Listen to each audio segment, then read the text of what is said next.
year was 2081, and everybody was finally equal.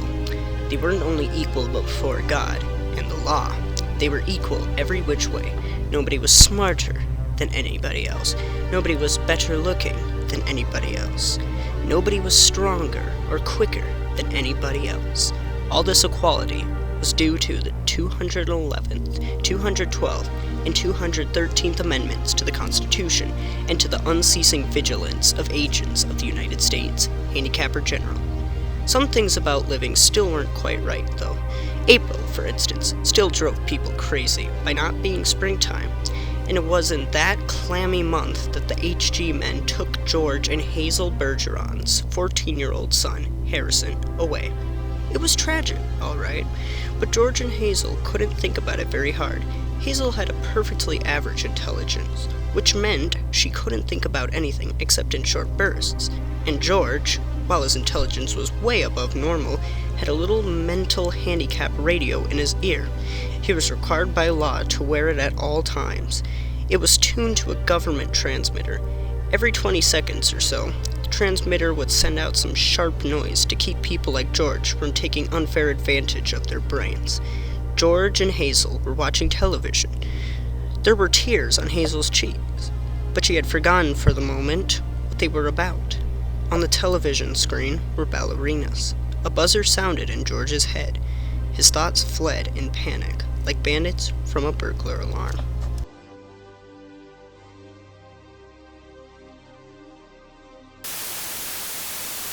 That dance they just did? Huh? The dance. It was nice. Yep. What did that sound like this time? Sounded like somebody hitting a milk bottle with a ball-peen hammer. I think it'd be really interesting hearing all the different sounds. All the things they could think of. Only if I was a handicapper general. You know what I would do? Hazel, as a matter of fact, bore a strong resemblance to the handicapper general, a woman named Diana Moon Glampers. Boy, that was a doozy, wasn't it?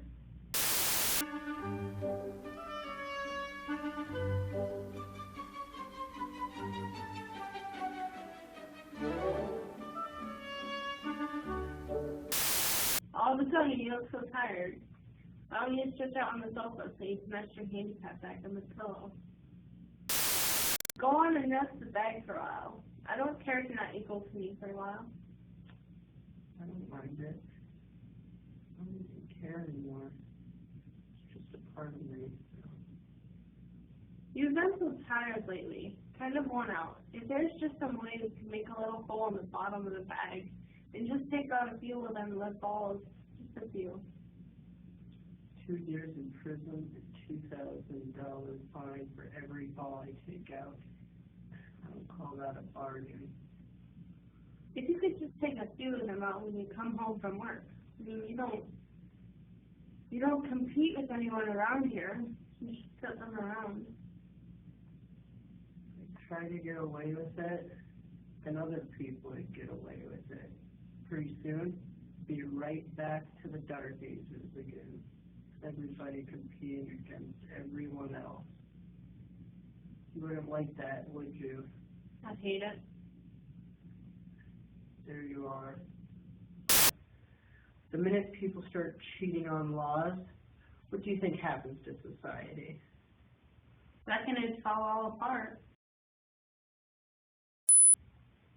What would? Society. Isn't that what you just said? Who knows?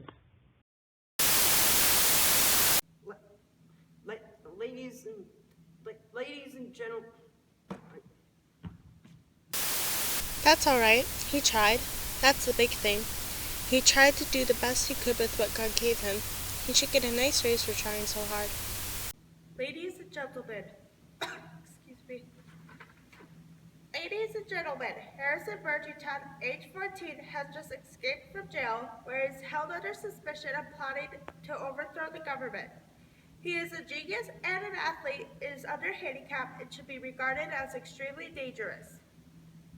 If you see this boy, do not, I repeat, do not try and reason with him. The rest of Harrison's appearance was Halloween and hardware.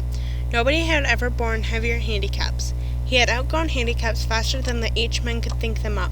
Instead of a little ear radio for a metal handicap, he wore a tremendous pair of earphones and spectacles with thick wavy lens. The spectacles were not intended only to make him half blind, but gave him waning headaches besides. Scrap metal was hung all over him. Originally, there was a certain symmetry, the military neatness in the handicaps issued to the strong people, but Harrison looked like a walking junkyard, and in the race of life Harrison carried 300 pounds, and to offset his good looks the H-men required that he wore at all times a red rubber ball for a nose, keep his eyebrows shaved off, and cover his even white teeth with black caps at snaggle-tooth random.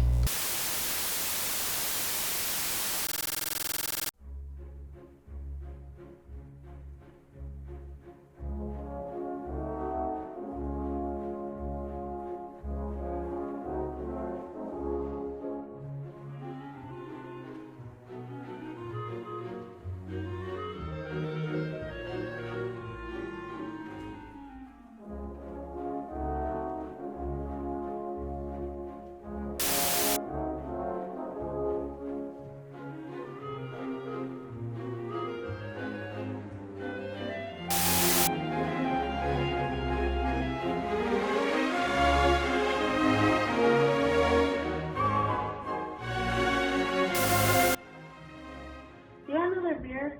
I'll go get you another beer.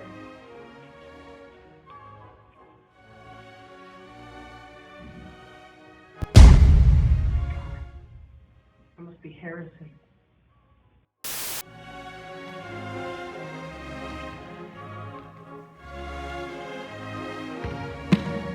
I am the Emperor! Do you hear? I am the Emperor!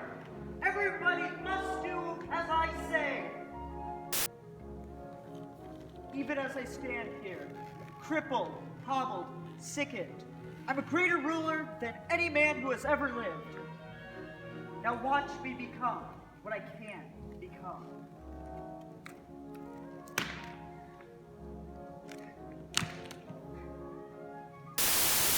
I shall now select my empress. Let the woman who dares rise to me claim her mate and her throne.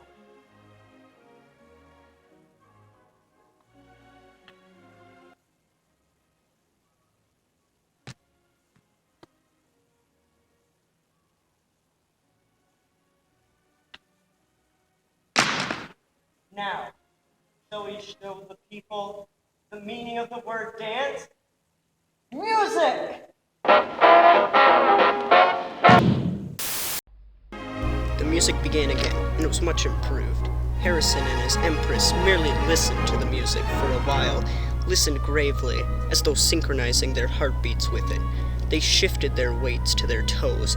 Harrison placed his big hands on the girl's tiny waist, letting her sense the weightlessness that would soon be hers. And then, in an explosion of joy and grace, into the air they sprang.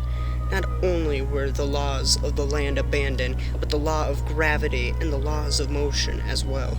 They reeled, whirled, swiveled, flounced, capered, gamboled, and spun. They leaped like deer on the moon. The studio ceiling was 30 feet high, but each leap brought the dancers nearer to it. It became their obvious intention to kiss the ceiling. They kissed it, and then, neutralizing gravity with love and pure will, they remained suspended in air, inches below the ceiling, and they kissed each other for a long, long time.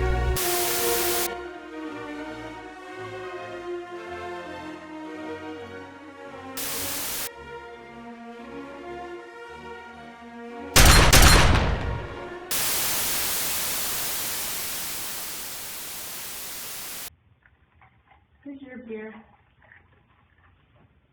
You been crying? Yeah, What about? I forget. Something really sad on television. What was it? It's all kind of a mix-up in my mind. Forget sad things. I always do. That's my girl. Gee, I could tell that one was a doozy. Say that again. Gee, I could tell that one was a doozy.